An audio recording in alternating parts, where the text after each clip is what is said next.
Remember to subscribe to our YouTube channel at NDN Nigeria. Click on the subscribe button and be the first to get notifications. The recent threat by the Ijaw Youth Council (IYC) to resume hostilities in the Niger Delta should the government of President Muhammadu Buhari fail to immediately constitute and inaugurate a board for the Niger Delta Development Commission (Nddc) has continued to generate reactions from Niger Deltans.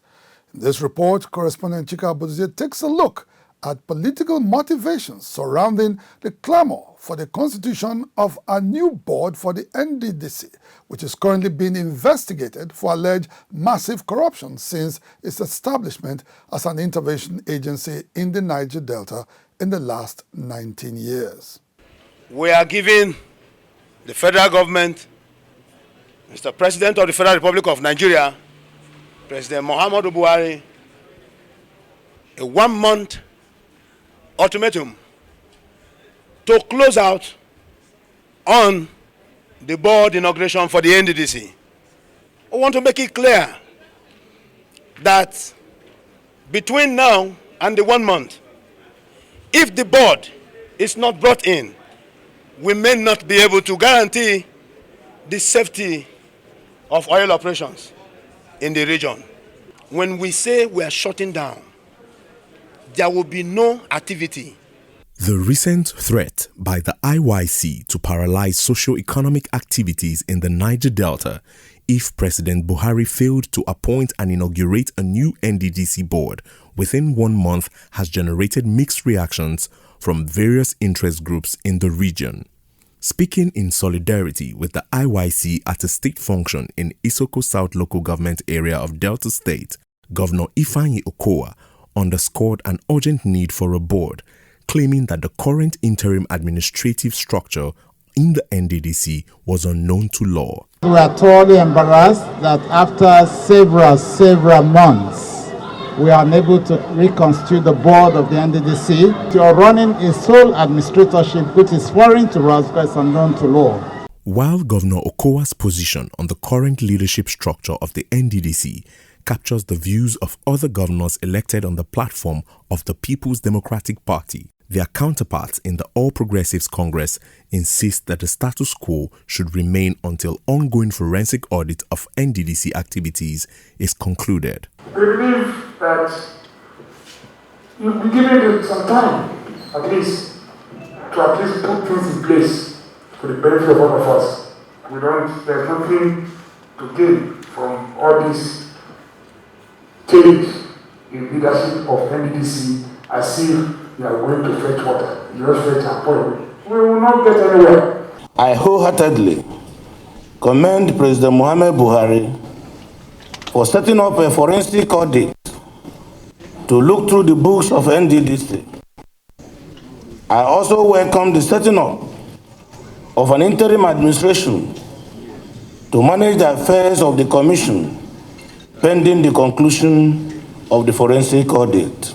At the request of state governors and other interest groups, President Buhari in October 2019 ordered a forensic audit of the Nddc to investigate alleged cases of corruption in the system and reposition the commission to function better as an intervention agency. In their assessment of the clamor for the constitution of a new board for the Nddc, which is currently undergoing reforms, some observers have come to the conclusion that there are deliberate efforts to politicize the forensic audit of the commission. Relying on the provisions of Section 23 of the Act establishing the Nddc, frontline human rights lawyer Frank Tiete disagreed with the submission that President Buhari was promoting illegality in the Nddc by allowing it to run an interim administration. According to Section 23 of the Nddc Act, which stipulates clearly that the President has overriding powers to make such directives, to give such directives to the Nddc, whether they are of a general nature or specifically with regards to policy to the Nddc, and such directives must be complied with. So what the President has done in appointing a sole administrator in line with that particular section of the Nddc Act is not only in order, but it's in the interest of the Nddc and indeed the entire Niger Delta region. The reason is clear. The President has said that he has refused to appoint a board because of the corruption and the sleaze that have been associated with the NDDC, and that a board to be appointed for the NDDC will be made when there is a clean slate, and prior to that time there should be a forensic audit. So there is absolutely nothing wrong when the president appoints a sole administrator to superintend over the activities and the operations of the NDDC, pending when the forensic audit has been concluded. At the moment, the threat by the Ijaw Youth's Council to paralyze socio-economic activities in the Niger Delta is generating concern over the safety of lives and property, given the already fragile state of security in the region.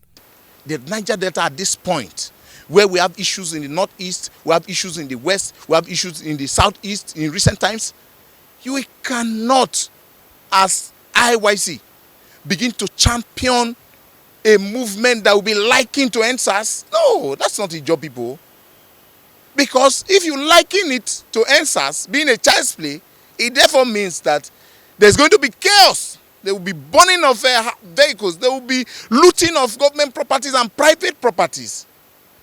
And it is Niger Delta people that will be looted. The much ado about constituting an NDDC board is in spite of the fact that President Buhari has consistently assured Niger Deltans that a new governing board will be constituted as soon as the ongoing forensic audit of the commission is concluded. Right now, field forensic auditors are embarking on a project's verification exercise across the Niger Delta to determine the actual state of projects awarded by the NDDC from its inception in 2001 to August 2019. On completion of their field work, they would transmit their findings to lead forensic auditors operating from the NDDC headquarters in Port Harcourt. Working collaboratively, the forensic auditors representing reputable audit firms at national and international levels are expected to forward a comprehensive report on their findings to the presidency within 3 to 4 months. Inside the Niger Delta,